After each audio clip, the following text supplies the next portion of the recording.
So, now that we talked about proteins and their structure, we can start focusing in on one kind of protein, and that's a class of proteins called enzymes. Enzymes are required in living systems to speed up chemical reactions. You know from chemistry that we can have catalysts speed up reactions, but sometimes those are harsh chemicals that there's no way you would have those in a cell.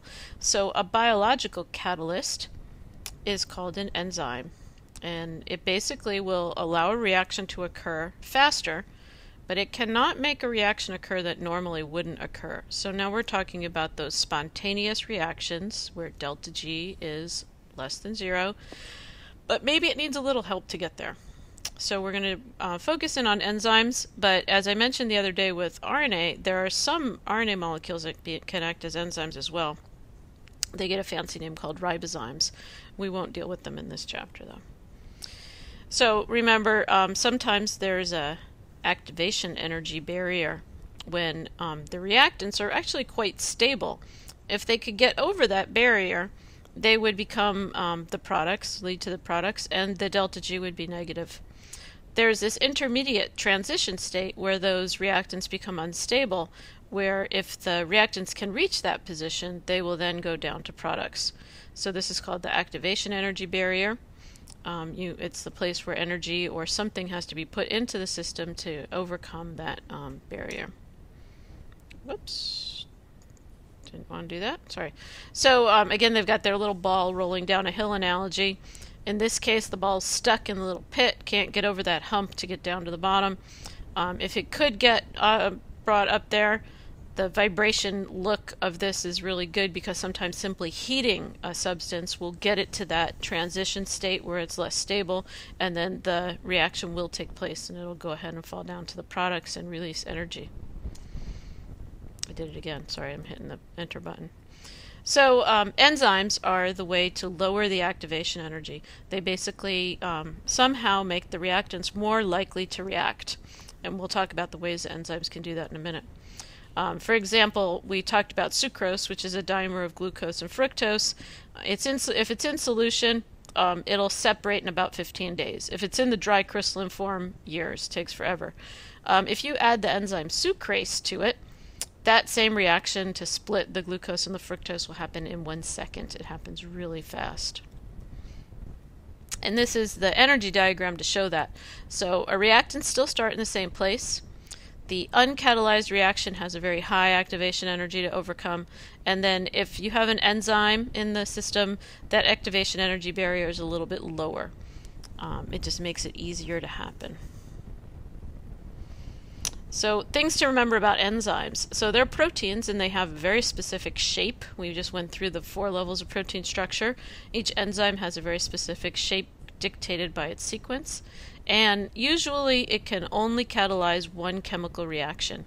So it's a very sort of, they used to say lock and key fit, but now we lean towards a little bit more sort of an induced fit model, that there are only certain substrates that can bind in the active site of the enzyme, or the part of the enzyme that's going to do the chemical work. We've been able to solve the protein structure or visualize the protein structure, and I'll give you a more clear picture of that in a second, but first we'll look at the cartoon version. So if we start over here, the enzyme is called sucrase. This is the enzyme that cleaves sucrose.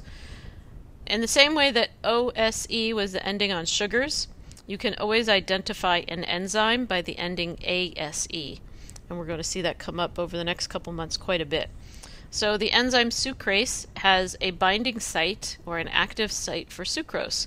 And you can see in this picture that the way this enzyme is actually going to work is by stressing this bond, because it's going to force the sucrose to fit sort of over a bump in the protein enzyme. Water is going to come in, because remember this is a hydrolysis reaction, and water will then pop in, donate the OH and the H, will separate that sucrose molecule into glucose and fructose. And then a hallmark of enzymes is that they are never created or destroyed. They're not removed in this situation. They just get recycled. So they will lose the products and then it will be ready to bind sucrose again. They talk about There's the enzyme substrate complex, so the enzyme plus the substrate, so these are essentially the reactants that need to bind. Substrate's another word for that.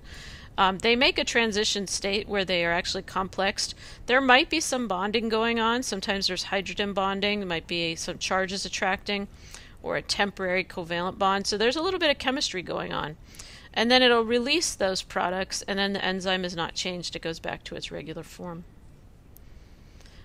This idea of inducing strain on the molecule is shown in this picture here. So the enzyme is here. Here's the active site that's going to bind the substrate.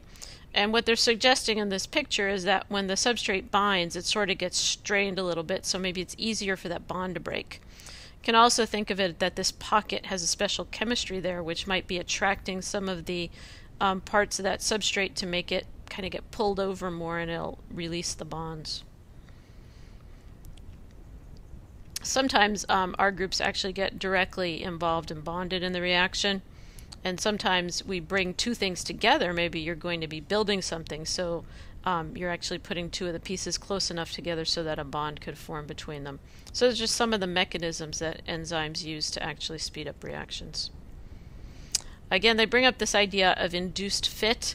Instead of the lock and key idea, they're suggesting that both the substrate and the enzyme might change a little bit in their shape to make a binding very tight. And that picture is here. So this brown spaghetti is the carbon backbone trace of the enzyme.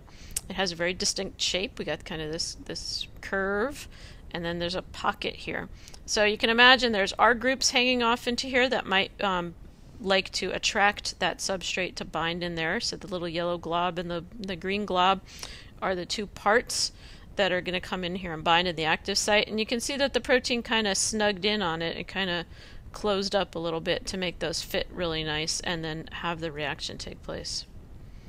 Sometimes enzymes don't work alone. They need to get activated, or they need other things around them to work efficiently, or just simply to turn them on.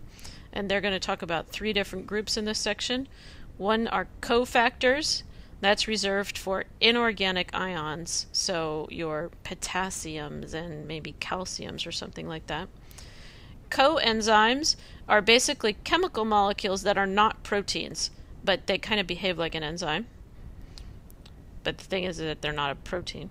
And then there's things called prosthetic groups, and you've already been introduced to one of those. The heme in hemoglobin is one of them. So they're non-amino acids. They're just chemical groups that are permanently bound to enzymes. And in this table we see some examples of that. So cofactors, they're usually the ions, so iron, copper, and zinc are suggested over here. They a lot of times are involved in some oxidation reduction reactions that we'll get into more later. Coenzymes, a few examples here. We'll get into coenzyme A later on. We'll talk about NAD later on, FAD later on.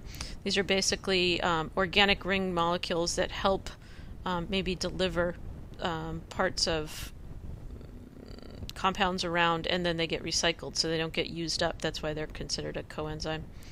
And then the prosthetic groups, we've seen the heme and hemoglobin. It binds the oxygen. Flavin and retinal are 2 other large organic molecules that will bind an enzyme and be a partner. So you can measure the rate of an enzyme. We'll actually be doing a little bit of this in the lab we do when we come back from our outdoor education break. We can measure the rate of a catalyzed reaction. So imagine at any given time there's probably a whole lot less enzyme around than the substrate that it needs to work on.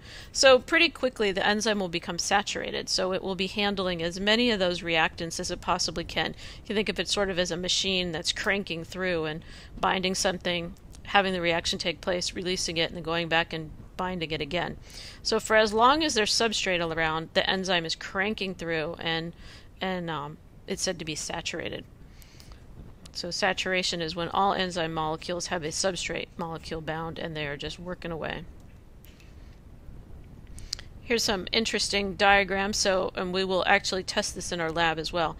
If you increase the amount of substrate when the enzyme's there, it's going to hit a certain point where it just can't go any faster because it's been saturated basically, and the enzyme is working at maximum efficiency.